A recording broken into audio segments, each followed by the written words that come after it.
Selamat pagi Bapak Ibu yang dikasihi Tuhan. Berjumpa kembali kita dengan Resapi, Renungan Sapaan Iman Gereja Kristen Jawa Margoyudan Surakarta. Marilah Bapak Ibu dan saudara-saudaraku yang terkasih, sebelum kita mendengarkan dan merenungkan firman Tuhan, marilah kita berdoa. Bapa yang di surga, sungguh kami bersyukur datang ke hadirat-Mu di dalam doa pagi ini. Setelah semalam kami tidur dengan nyenyak dan damai, pagi ini Engkau membangunkan kami dalam keadaan segar dan sehat untuk melanjutkan kehidupan kami hari ini. Kami rindu ya Tuhan, mendengarkan firman-Mu. Berfirmanlah ya Tuhan atas kami. Biarlah firman-Mu itu yang menuntun kehidupan kami hari ini. Hanya dalam nama Tuhan Yesus Kristus, kami berdoa dan bersyukur. Amin. Saudaraku yang terkasih, judul resapan pagi ini adalah musim berganti. Adapun firman Tuhan yang akan kita renungkan pagi ini, saya ambilkan dari Yakobus 5 ayat 7. Demikian. Karena itu saudara-saudara, bersabarlah sampai kepada kedatangan Tuhan.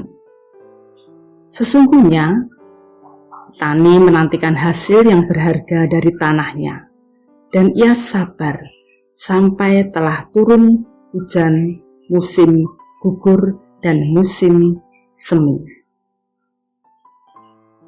Bapak, Ibu, dan saudaraku yang terkasih, kita sering mendengar bahwa alam semesta ciptaan Tuhan ini terdapat berbagai musim. Ada musim semi, ada musim panas, musim gugur, dan musim dingin. Ada pula di Indonesia ya, seperti di negara kita yang tercinta ini, ada musim kemarau dan musim penghujan. Artinya, tanpa sadar, alam semesta ini mendidik kita bahwa musim itu tidak selalu sama. Atau dengan kata lain, tidak ada musim yang abadi. Musim akan selalu berubah-ubah. Bapak Ibu yang terkasih, kembali ke ayat kita hari ini, Yakobus 5 ayat 7. Latar belakang penulisan ayat Yakobus 5 ayat 7 ini berkaitan dengan situasi yang dialami oleh jemaat Kristen yang tersebar, terutama di antara mereka yang mengalami penderitaan dan penindasan dari orang-orang kaya. Rasul Yakobus menulis dengan menggunakan gambaran kehidupan petani yang tetap bersabar menantikan hasil yang berharga dari tanahnya. Dan ia sabar sampai telah turun hujan musim gugur dan hujan musim semi. Hal ini disampaikan Rasul Yakobus untuk mendorong mereka, jemaat Kristen, agar bersabar dan teguh dalam iman, serta tetap berharap dalam kedatangan kembali Kristus. Dari ayat tersebut, pelajaran apa yang dapat kita petik? 1. Dalam kehidupan di dunia ini, tidak ada yang abadi. Semuanya akan berubah dan akan mengalami perubahan, kecuali kasih Tuhan sesuai firman-Nya.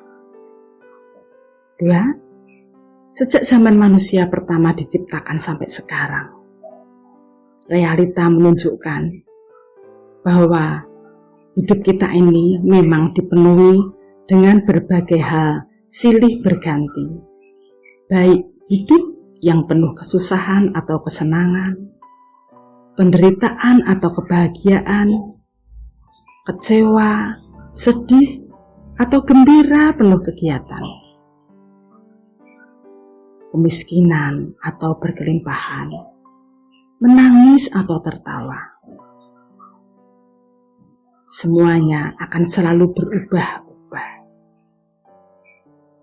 Yang ketiga, Bapak Ibu, menurut Rasul Yakobus, yang utama adalah kesabaran yang membuahkan iman yang teguh.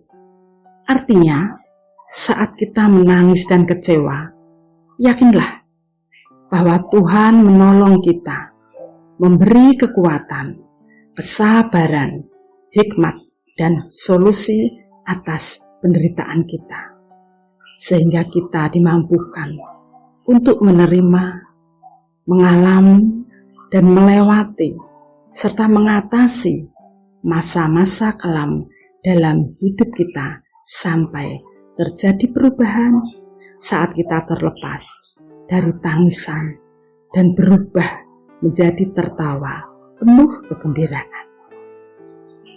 Yang terakhir, secara khusus, realita menunjukkan bahwa beban penderitaan hidup ini sering berdampak pada runtuhnya iman kita dan menggerutu pada Tuhan. Nah, dalam hal ini, Rasul Yakobus menasihati agar kita sabar dan tetap teguh. Yakinlah, 1 Korintus 15 ayat 58. Karena itu, saudara-saudaraku yang terkasih, berdirilah teguh, jangan goyah, dan giatlah selalu dalam pekerjaan Tuhan. Sebab kamu tahu bahwa dalam persekutuan dengan Tuhan, jerih payahmu tidak sia-sia. Amin. Mari kita berdoa. Tuhan yang Maha Baik, terima kasih atas firman-Mu yang mengingatkan kami agar selalu bersabar dalam menghadapi badai gelombang kehidupan ini. Yakinkan kami ya Tuhan, agar kami tetap teguh, iman kami tidak goyah, pengharapan kami tetap kuat sampai kedatangan Tuhan Yesus yang kedua kali. Ampunilah dosa dan kekurangan kami selama ini. Terima kasih Tuhan, hanya dalam nama Tuhan Yesus Kristus kami berdoa dan berharap. Amin.